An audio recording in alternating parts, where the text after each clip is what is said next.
এখন সেই প্রেম, ভক্তি বা প্রেমের বা পরম প্রেমের কথায় আবার একটু বলছি। একটু তাড়াতাড়ি বলতে হবে, 3 মিনিট আর কতটা বলবো। সেই সেই সূত্র ধরেই বলছি যে পরম প্রেম যেখানে থাকবে সেখানে কোনো নালিশ থাকবে না, কোনো ফরিয়াদ থাকবে না। এটা হচ্ছে কথা।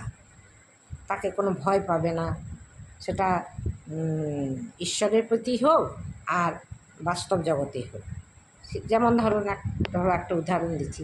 মনে করো কোনো ছোটো বাচ্চা হয়তো অপশব্দ বলছে বা মানে বাজে কথা বলছে। তা মা তো ভালোবাসেই ছেলেকে, মা কিন্তু সেই কথাটা ঢিলে পিটিয়ে অন্য কাউকে বলে বেড়াবে না। মা করবে কি, সেটা যাতে না বলে সেটা বুঝিয়ে যে বাবা এটা বলতে নাই, এটা বাজে কথা, সেটা মাই মানে সেটাকে শুধরিয়ে নেবে। এইটাই হচ্ছে পরম প্রেমের লক্ষণ। আর যদি সেরকম মা হয় তাহলে আবার এই জানো তো আমার ছেলেই বাজে কথা বলছে ও কিছু, সেটা মা কিন্তু করে না, বেশিরভাগ মা করেই না। এটাই হচ্ছে পরম প্রেম বা প্রেমের লক্ষণ। সেরকম অতিপত্নীর মধ্যে সেই একই কথায় বারবার আর কথা বলবো। পরম প্রেম যেখানে থাকবে সেখানে কত নালিশ থাকবে না, কোনো ফরিয়াদ থাকবে না। এটাই হচ্ছে প্রেম বা পরম প্রেম। ভক্ত আর ভগবানের মধ্যেও সেই একই কথা, ভক্ত আর ভগবানের মধ্যে সেই একই কথা।